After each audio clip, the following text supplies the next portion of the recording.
Comme promis, vidéo raccordement d'un fréquence mètre PLJ8 sur un 3900 Black.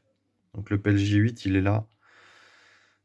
Au dos du fréquence mètre PLJ8, on a les branchements suivants. On a d'un côté une borne plus et une borne moins pour faire l'alimentation. Sur la borne plus, j'ai mis en série une résistance de 15 ohms et en parallèle entre moins et plus, j'ai mis un condensateur de 330 microfarad. Le combiné des deux fait office de filtre pour pas qu'on ait de bruit qui remonte dans le TX. Pour pas qu'on ait le bruit du fréquence-mètre qui remonte dans le TX, ce qui serait assez désagréable. C'était le cas, c'est pour ça que j'ai mis le filtre. Excepté ce petit filtre, c'est une alimentation que j'ai câblée sur le TX via un fil ici. Temporaire pour l'instant, c'était pour valider le concept. Je prends ici, là on est sur le côté du bouton du volume, je prends ici le 12 volts sortie interrupteur pour être alimenté que quand le TX est allumé. Et je prends ici une masse que j'ai chopée là par exemple. Donc j'ai ces deux fils qui font un 12 volts. Ce 12 volts arrive sur l'alimentation du fréquence mètre, alimentation légèrement modifiée pour y insérer un filtre RC, une résistance 15 ohms en série sur le plus et un condensateur 330 en parallèle. Ça c'est pour l'alimentation du fréquence mètre, ce qui a pour effet de l'allumer quand on allume le TX. Pour le signal, alors l'entrée signal sur le PLJ, elle est ici, elle est notée avec la petite vague, voilà. Donc une masse, une masse et une entrée signal.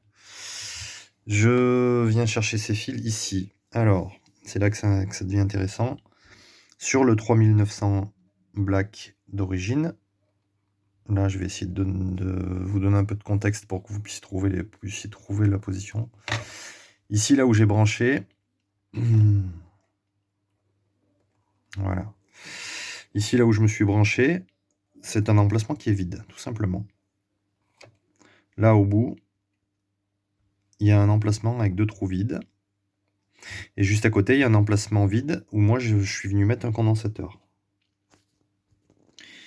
Donc là-dedans, ici, voilà, je vais y arriver. Mise au point compliquée. Je vais essayer de pointer avec quelque chose.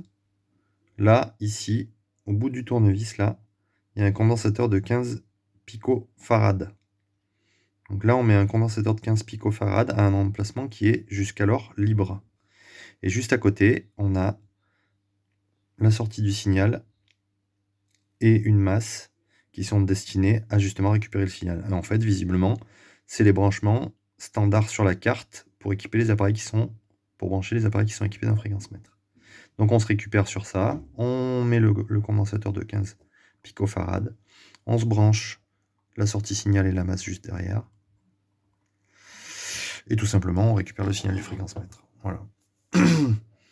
Ensuite en câblage, donc là c'est à peu près tout, avec ça le fréquence-mètre est déjà opérationnel. Pour pouvoir utiliser les deux plages réglables du fréquence-mètre, on ponte en plus un interrupteur entre les bornes 3 et 4 du bornier du fréquence-mètre ici.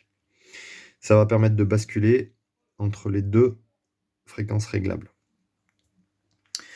Une fois que le câblage est fait, il n'y a plus qu'à allumer et à faire du réglage, que je vous montre dans une autre vidéo.